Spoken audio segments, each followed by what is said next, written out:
Council के प्रभारी Nepal sir की एवं तमाम हमारे अधिकारीगण, सभी साथियों, ग्रामीण वासियों, सभी साथियों को जय हिंद, जय निवासी साथियों। आज बहुत ही महत्वपूर्ण विषय है और इस बिहार शरीफ के कौन सा जगह है, इस्लामपुर में रखा गया था। वामसेफ संगठन द्वारा ये क्लस्टर प्रोग्राम चलाया जा रहा है। एक क्लस्टर प्रोग्राम बहुत ही महत्वपूर्ण है। इस एरिया में लोग इकट्ठा होंगे और हम उन्हें जागरूक करेंगे। ये विषय है आज का, मूल निवासी बहुजन संगठनों की एकता। मूल निवासी बहुजन संगठनों की एकता के बुनियादी सिद्धांत और कार्यक्रम क्या होना चाहिए, इसके बारे में बताया गया। वामसेफ ने एक संगठन बनाई है। वामसेफ ने एक हम लोग को संगठित होने के लिए एक संगठन बनाया, उसका नाम है ANCCMBO। इसमें पर्चा मिला होगा, उसमें आपको दिया गया, उसमें लिखा हुआ है national coordination and cooperation of मूल निवासी बहुजन ऑर्गेनाइजेशन, इसका नाम है। माने जितने भी संगठन मूल निवासी बहुजन बाबा साहेब के नाम पर, फुले साहब के नाम पर, पेरियार साहब के नाम पर जो चला रहे हैं, उसी संगठन के एक जगह बैठने के लिए एक मंच दिया। ये बेहद खुशी की बात है कि हम लोग ये हमेशा प्रश्न आता है मंच से, हमारे वक्तागण कहते हैं कि एक होना चाहिए, लेकिन एक कैसे होना चाहिए, इसका रास्ता नहीं आ पा। इसलिए संगठन ने ही निष्कर्ष निकाला, वामसेफ संगठन ने, कि इसको एक मंच देना चाहिए। अभी पहले जब ये प्रोग्राम आता था क्लस्टर प्रोग्राम, तो इसमें तो अभी वामसेफ का नाम दिया हुआ है, लेकिन अब वामसेफ के अधिकारीगण बताएंगे कि ये अलग बात है, लेकिन पहले ये नाम नहीं था। क्लस्टर प्रोग्राम सिर्फ लिखा हुआ है, इसमें किसी का कोई नाम नहीं है। क्लस्टर अधिवेशन या क्लस्टर प्रोग्राम ऐसा होता, किसी का नाम नहीं होता, क्योंकि नाम से भी लोग को चीड़ होता है। आज किसी व्यक्ति को अदर संगठन, मान लीजिए हम संगठन बनाए हुए हैं माया संगठन, तो माया संगठन वालों को आप बुलाए तो वामसेफ लिखे हुए देखे तो हम बिगड़ गए, चाहे असंतोष में हो गए। इसलिए वामसेफ ने एक डिजाइन बनाया था जिसका किसी का नाम नहीं रहेगा क्लस्टर प्रोग्राम में, तो ऐसा रखा गया। अभी तक शायद ऐसा ही होगा, हम विशेष नहीं जान रहे, हमारे सीनियर अधिकारी आए हुए हैं तो जानेंगे आप लोग। तो साथियों, और उसके बाद में डिटेल बताया हुआ है हमारा पर्चा में ही के माध्यम से उन सभी मूल निवासी बहुजन संगठनों को एकजुट करने की पहल पूरे देश भर में की जा रही है। ऐसा नहीं कि यही जिले में नहीं, कि पूरे देश में, बिहार में भी नहीं, पूरे देश में जितने भी बहुजन संगठन चला रहे हैं, वो वामसेफ संगठन ने ऑलरेडी सभी को एक करने की पहल कर रही है। उसकी बैठक दिल्ली और नागपुर रिसर्च सेंटर में होते रहता है। जो अपने संगठनों के कार्य प्रणाली में फूले अम्बेडकरवाद के कुछ मूलभूत मानकों का पालन करते हैं। माने कौन सा संगठन को हम बुलाते हैं जो फूले अम्बेडकर विचारधारा पर चलने वाला है, वैसे संगठन को हम बुला रहे हैं। जैसे अर्जक संघ है, तो भी बाबा साहेब फुले साहब, जगदीप साहब, जो हमारे महापुरुषों की विचारधारा पर संगठन चला रहे हैं। पार्टी नहीं, संगठन, पार्टी अलग चीज है, संगठन अलग चीज। जो संगठन चला रही है उसे संगठन को हम आमंत्रित कर रहे हैं। जैसे संविधान पर है, वाद पर कोई बनाए हुए संगठन है, लोकतांत्रिक कार्य प्रणाली है, मूल निवासी बहुजन पहचान,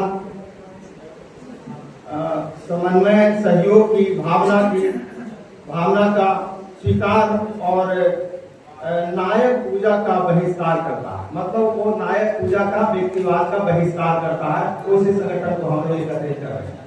व्यक्तिवाद का नहीं हो, मतलब कि जैसे लालू जी कोई समर्थन हो गए, कोई नीतीश के समर्थन में हो गए, व्यक्ति के समर्थन में हमें नहीं जाना चाहिए।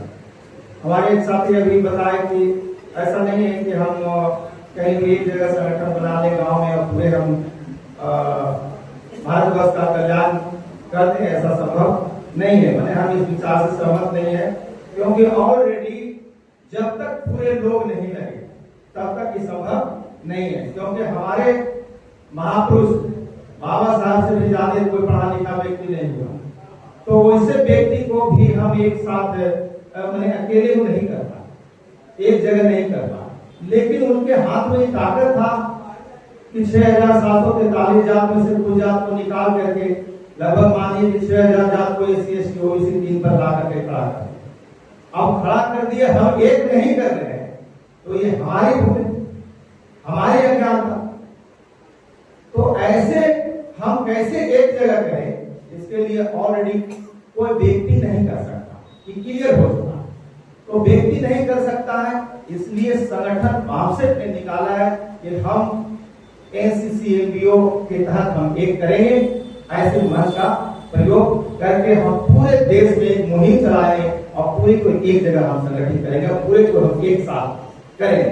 अगर आपके जिले में संगठन ऐसा कोई है तो आपसे संगठन के अधिकारी को आप नाम दीजिए, वो बुलाएंगे, अगली बार बुलाएंगे। और मैं ऐसा समझता हूँ कि इस प्रोग्राम में भी जिले के जितने भी अधिकारी लोग हैं, इस जिले में जितना भी संगठन चल रहा है, चाहे जातीय संगठन चला रहा हो, चाहे तो और किसी नाम पर संगठन चला रहा हो, उसको निमंत्रण दिया जाना है। जब आप निमंत्रण नहीं दीजिएगा तो आपके पास कैसे हुआ है? जब निमंत्रण नहीं दे रहे हैं, हम संगठन बनाए कि भाई लोग को एक साथ बैठाएं, इसके लिए हम मंच लगाए यहाँ पर, हम निमंत्रण नहीं दिए तो कैसे आएगा? ये गलत हो गया। तो हम निमंत्रण अधिकतम संगठन को और उसको हम बुलाएं आदर पूर्वक, सम्मान पूर्वक, क्योंकि हमारे लोग सम्मान का भूखा, आदर का भूखा। तो वैसे व्यक्ति को हम, वैसे संगठन को ऑर्गेनाइज जो किए हुए हैं उसको हम बुलाएं, आदर सम्मान से हम यहाँ बिठाएं और हम चर्चा करें।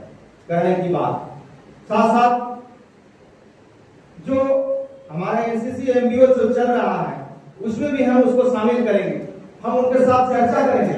इस क्लस्टर प्रोग्राम को सफल करने के लिए उसके साथ हम पूर्व बैठक करेंगे। ऐसा हम नहीं करते, मतलब हम बामसेट के ऑफिसर टीम साथ साथ अदर जो संगठन है उसके साथ हम कोलैबोरेशन करके एक साथ हम पूर्व में 10 दिन 15 दिन पहले बैठक करेंगे और इस क्लस्टर प्रोग्राम को सफल बनाने के लिए उसके साथ हम कार्यक्रम तय करेंगे।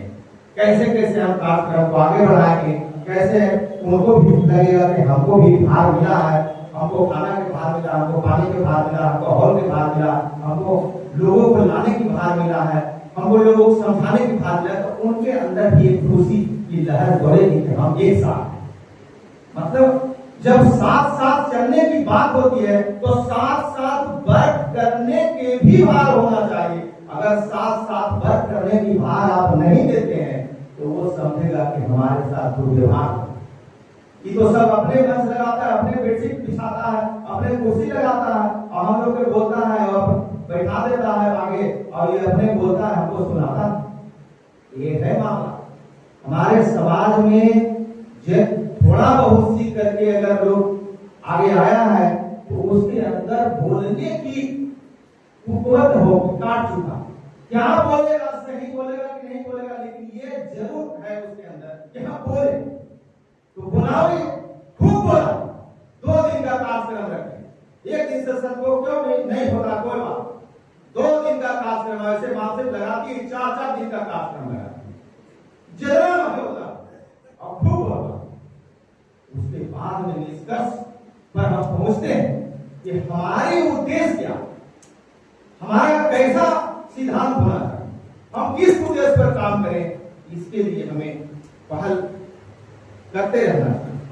और ये सारा के सारा समस्या अगर है तो ब्राह्मणवाद ही हम सब जानते और ऑलरेडी हम ब्राह्मणवाद के समर्थन में भी हैं। हम 2 तरह का संविधान अभी चल रहा है भारत। एक जो लागू है संविधान भारत का, उसका नाम है भारतीय संविधान, और एक जो लागू नहीं है लेकिन लागू है, उसका नाम है मनुस्मृति संविधान। दिखता नहीं है लेकिन काम उसी से होता। कार्यपालिका, न्यायपालिका सब वही से काम करता है। वो लागू नहीं है, लेकिन कार्य उसी से होता है। जैसे अभी यहाँ जितने भी साथी बैठे हुए हैं, क्या आप भारत के संविधान को मानते हैं? आप जवाब दीजिए, आपसे मैं पूछ रहा हूं, क्या आप भारत के संविधान को मानते हैं? नहीं आवाज आएगा तो नहीं मानते। यही है, आपका आवाज अंदर से नहीं आ रहा है, मतलब आपके संविधान पर गर्व नहीं है, आप मान नहीं रहे, इसलिए मनुस्मृति संविधान आज हटा नहीं है, हावी है। गर्व होना चाहिए कि हमारा संविधान जो भारतीय संविधान है उसको हम जोर से मैं भारतीय संविधान का मानने वाला हूं। और इसका प्रमाण है कि अब अगर जाति में आप बोलते हैं कि हम इस जात के हैं, तो मनुस्मृति संविधान क्या बात होगा। जैसे ही जाति की बात कर रहे हैं तो आप मनुस्मृति संविधान के फॉलोअर हैं, मनुस्मृति संविधान मान रहे हैं। जैसे ही ब्राह्मणी सिस्टम को आप मान रहे हैं, मतलब आप मनुस्मृति संविधान को मानने वाले हैं। जय भीम झूठो आप करते हैं, जय जगदूत झूठो करते हैं, समझ गए? तो ये व्यवहार में हमारा भारतीय संविधान नहीं आ रहा है, एक बहुत दुखद मामला है। यहाँ लोकतंत्र की वो बात करते हैं कि लोकतांत्रिक व्यवस्था होगा, संविधान में लोकतंत्र का व्यवस्था है, लेकिन क्या आप जानते हैं कि लोकतंत्र क्या कहता है? जनता का, जनता के लिए और जनता के द्वारा। कहा सरकार के द्वारा? सरकार के द्वारा कहा, प्रशासन के द्वारा कहा, जनता का, जनता के लिए, जनता के लिए। लोकतंत्र का तीन सिस्टम है, तो जनता का है, जनता के लिए और जनता के द्वारा जब शासन चलाया जा रहा है या प्रशासन चलाया जा रहा है, तो इस देश का मालिक सरकार कैसे हो जाए? मुख्यमंत्री, प्रधानमंत्री कैसे हो जाए? जुडिशियरी कैसे हो जाए? पावर आपके पास है, पावर जनता के पास है, सरकार जनता चला रही है, लेकिन सरकार जो है, जनता जो है, सरकार अपने आप को मानता